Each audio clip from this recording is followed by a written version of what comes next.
guys, welcome to my channel. My name is ReadingBear and I hope you are ready for some more stories. And today, we'll take a look at some new entitled people content. If you enjoyed my content, please don't forget to subscribe to my channel and post some bear emojis in the comment. And now, let's dive right into the stories. The first story is titled, "Neighbor's kids repeatedly trespassed on my property and injured themselves. Mom wants to sue me." TLDR. School puts a bus stop right in front of my house and kids start hopping over my fence and messing around in my yard. It isn't safe and I call the school and bus to complain only to get nowhere. Finally, a kid twists his ankle jumping over my property and his mother shows up and threatens to sue me even though her kid was the one trespassing. I have video evidence that shows I'm in the right, so her lawyer stops contacting me. I call the school board and tell them the issue and they finally agree to do something about it since it is actually their responsibility. The bus stop gets moved to a safer spot and I am finally left alone in the mornings. The local school made a new bus pickup spot in front of my house. It technically was on the sidewalk in front and not on my property, so nothing right away was going on illegal. I had a small fence and gate. Honestly, I didn't think it would be a problem. The kids thought it would be funny while waiting for the bus to hop my fence and mess around on my front yard and fence. A few times they even thought it would be funny to do the old trick of ringing my doorbell and then sprinting back to the bus stop. I knew they were out there though, so I wasn't going to give them any satisfaction. I didn't want they are jumping my fence and messing around though, because I didn't want them to get hurt going onto my property. What I would have wanted to do was talk to the parents of these children. But I didn't recognize any of them and asking a kid where they lived was definitely a bad idea in my book. I tried going out and telling the kids that they had to stay off of my property because they were going to get hurt. I even put up a sign that said no trespassing. That sign ended up getting defaced a lot throughout this whole ordeal, from Sharpies all the way to raw eggs. They were probably about 13 or 14 and thought they were being super cool about it. It didn't work and they kept ending up on my property. I called the school and the bus company to try and get them to move the stop or talk to the kids. I got some generic answer that they would look into it and nothing. I even ended up calling the police non-emergent line to tell them and that I wasn't worried about the trespassing as much as them getting hurt on my property. It wasn't like I was going to arrest a bunch of kids for doing it, but I thought maybe a police officer could talk to them and let them know that trespassing was in fact illegal. My front yard wasn't exactly safe as I had a broken porch step and a few hidden holes that I am suspecting that were dug by moles. Not to mention the fence wasn't tall, but it wasn't short enough that the hop over was easy. They could land wrong and hurt themselves very easily. One day about 2 weeks later, no officer ever showed up by the way. One kid twisted his ankle hopping over the fence to get back to the bus stop so he wouldn't miss it. I know this because I set up cameras out there in case they actually did damage something or in my most paranoid scenario accuse me of something. I was 13 once and a lot of kids that age like to try blaming someone else for when they mess up. It probably happened because later that day a very angry woman that looked just like how one would describe a Karen came up to my door and started punching on it instead of knocking normally or using the doorbell. Me. Can I help you? Woman. How dare you? You let my son and his friends play on your yard and now he twisted his ankle. Me. I didn't let anyone on my yard. If he is one of the kids from the bus stop, I asked them several times to stay off of my property and even put up a no trespassing sign. Woman. You liar. You invited my baby into your yard and then he got hurt. That makes you liable for his injuries and his mental anguish. I hope you like spending the rest of your life behind bars or living in a cardboard box. When I get done with you there will be nothing left of your life. Me. Ma'am, I have video footage of the kids hopping over my fence and audio of me asking them multiple times to stay off of it. Plus, phone records to the school and the non-emergent police that this has been occurring since school started. Woman. Fake tapes. I know what really happened because my boy would never lie to me. She left and I just decided that if she was going to sue me I had plenty of evidence to defend myself. Right after that I checked the footage and saw exactly how he twisted his ankle as he rushed to get to the bus before it left. I know that getting taken to court by a Karen and embarrassing her is always a nice story to tell, but that didn't happen. I did get a notice from a lawyer who I then sent all my evidence and never heard back from him or the mother again. Still, the kid got hurt on my property and I wanted to do something to stop it from happening again. He wouldn't be the first kid to get hurt if this kept going, and I'm sure more protective Karen's moms were to follow. I debated making my fence taller or even calling the police for trespassing just to scare the living crap out of these kids. I spoke to my brother about this, and his suggestion was that I needed to call someone higher than the school or the bus company. I needed to take the matter straight to the school board because they were the ones that would actually make sure the kids were being spoken to about these things. I know the bus driver sees them on my property and just doesn't know it isn't their house or just doesn't care.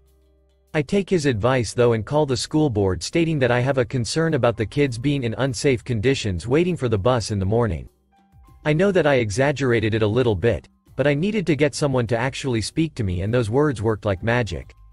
I explained the situation, and it turns out that the bus stop was almost like an extension of the school, the same way the bus itself was.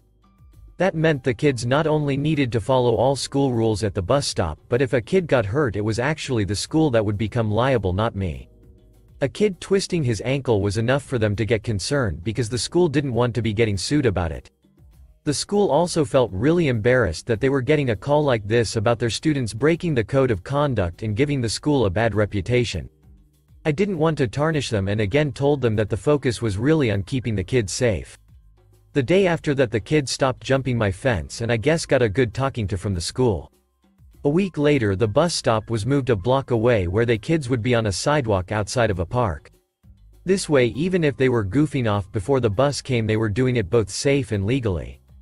I'm just glad I have no angrier Karens at my door and no more kids potentially getting hurt on my lawn. The next story is titled, "Their Evictions Somehow Became My Problem."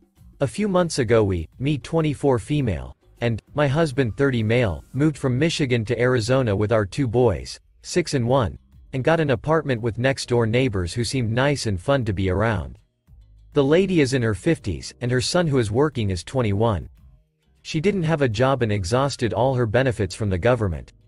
She ended up getting evicted and begged to borrow my car for a week to go to homeless programs and find a hotel. Instead, she took the week to not do anything but sleep in my car with her dog and son, eat, smoke, and break stuff in there. I also had money in my console I thought my husband had already taken out, but he hadn't, and it had disappeared. When Sunday came for her to finally give me my car back, I asked her to bring it back to our apartment. She threw a tantrum and wanted it for longer, but I told her I needed it now. She expected me to give her a ride back to her hotel once she dropped it off and got mad when I said no. When she arrived to our apartment, her first words were, "You're really gonna make us walk?" I told her, yes, I can't overextend more than I already have. She told me she had done nothing wrong, but when I opened my car doors it smelled of cigarettes, weed, etc. There was dog slobber everywhere, and dog hair everywhere. It's a beautiful, spotless Honda Accord I owe $4,000 on still, and the way she treated it and me after I let her borrow my car is ridiculous, and I feel so stupid for even saying yes. I learned my lesson after having to spend $150 on cleaners, pet stain removers, upholstery shampooer, and air fresheners. It took 3 days of cleaning and airing out to get it back to its previous condition. Prior to all this, they would ask us for rides to the store, to work, to college classes, and never once offered to pay for gas. My husband even came home from working Uber Eats early to drop her son to work, and he woke up earlier than he had to one morning to drop him off to work. We feel so used and taken advantage of. Worst part is she's adamant, "We did nothing wrong, you were tripping demanding your car back." How are people so messed up? Edit. Thank you all for such kind words. I was beating myself over the dumb decision I had made. I was mad at myself, and that's why it took me a few days after the incident to write this out. I was expecting to be called dumb and stupid for my deed, but I'm so glad everyone has been so supportive. I think my hurt and anger has begun to subside after reading all the support and love. I have cut her off completely. I sent her a long text a few days ago detailing what she did to my car, what it smells like, why I regret my decision to help her, how I feel taken advantage of, and why she needs to lose my number, and I will be blocking her as well. She said, "We did not take advantage of you." Therefore, I know she doesn't care and is blaming me for getting my car back before she was ready, because it's easier than blaming herself for all she has done wrong. Outrageous overshadowing, I suppose. The next story is titled, "Neighbors Kept Parking in Our Lot. I Froze Them Out." This happened around 20 years ago. Our family owned 2 apartment buildings, 3 units each. We lived in 2 of them, rented out the other 4. There's nothing but these 3 flats, lining both sides of the road for about a mile. Not all have parking. On the side streets are houses and very little street parking. We had more land than most of these units, since it was also our home. So we had parking for around 16 cars. Everything was fine for literally decades. Then cars started appearing in our parking lot that were not our tenants. I blocked one in one day. Went outside to see this. A hole drove through our bushes and across the yard to get out. I called the cops, nothing they could do. So I called a tow company and had them put up signs. We'd have to call them to have a car towed. The signs seemed to work. No more random cars. Until New Year's Eve one year. I arrive home and every space is filled. There are even cars on the street blocking in the other cars. I'm beyond pissed. I call the tow company. They can't do anything for a few hours because they are so busy. We're in the Chicago suburbs. It's below zero out. I have an idea. I dig out the lawn sprinklers and hoses. I run one hose inside to the laundry room faucet and turn on the hot water. This way the hose and sprinklers won't ice up. But the cars and ground sure did. 3 sprinklers, moved every half hour or so. For almost 5 hours. Every car, every square inch of the parking lot, the street by the cars, encased in ice. I made it a point to spray ice in the locks, between the window seals and glass. In the grills. Put away the sprinklers and hoses, went to bed. 4 a.m., furious pounding on the doors, doorbells ringing non-stop. We just smiled and called the cops. Waited until they arrived and went outside. Cops were holding back laughter. These people were told to park here by their friend, who owned an apartment several buildings away. The same idiot who drove over our bushes. I pointed to the tow sign and told the people to move their cars or get towed. In our town, cops can ticket on private property with the owner's permission. So all cars were ticketed. They were also towed, since nobody could get in their vehicle. Wish we had it on video. The next story is entitled Neighbor. This happened 2 years ago, but I still feel angry when I think about it. I had a neighbor who sprayed her hose into my bedroom window while she was watering her yard because I would not close my window after the first time she'd asked. We lived in a mobile home park and her yard was just a few feet from my bedroom window. There was a fence and I usually kept my windows open for fresh air when the weather was good because the place we lived would get moldy. One morning while I was still sleeping, my neighbor texted me asking me to shut my bedroom window so she could have privacy while she was in her yard. She had made a couple of comments before about how much time I spent in my bedroom because she could hear me. So it obviously annoyed her that I was in there. She made me feel weird being in my own home and I told her this and she said she felt that way in her yard, so, WTF? Anyway, when she was done in her yard she texted me to let me know I could open my window again. I decided after that I wasn't going to let her dictate what I did, so I left my window open, and the next morning while I was laying in bed I heard her watering and felt a little drop hit me through the screen. I figured it was just an accident. The next morning she full-on sprayed her hose through the fence and my window and said she hated being my neighbor and that I was toxic. So naturally, I reported this to the manager of our park, who said I didn't have to shut my window for her, and since I paid for our space I could go outside and sit right outside the fence if I wanted and there's nothing she could do about it, and that people don't have the kind of privacy she wants in a trailer park. So, I never shut my bedroom window again out of spite, until our homes all burned down in a wildfire a few months later. Now I live somewhere better and have the best neighbors, but I think about the day of the hose a lot and have had nightmares that she was my neighbor again. The last story is entitled Neighbor wants my sister to go to her house to tell her to clean up her dog's waste after she walks it. Entitled Neighbor was walking her dog yesterday, when said dog decides to relieve itself at my sister's front door. My sister kinda freaks out and stares at the neighbor, but neighbor was apparently so distracted with her phone that she didn't notice. So, my sister goes into Karen mode, pulls her CCTV recordings and finds the evidence, takes a video and sends it to the HOA administrator. It's worth mentioning this neighbor is a serial offender of this, and I told this to my sister.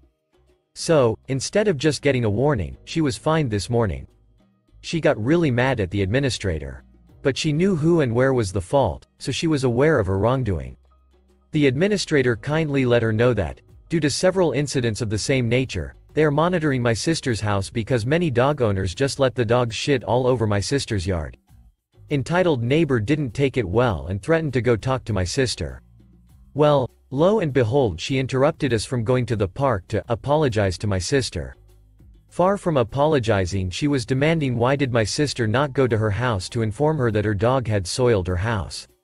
This is bullshit. This dog has always walked with a leash, so there is always someone responsible for it and its waste, and most times it is her. My sister just told her that she doesn't know her, where she lives, and that she has no obligation to go house by house of the offending dogs to ask them to clean up after their dogs.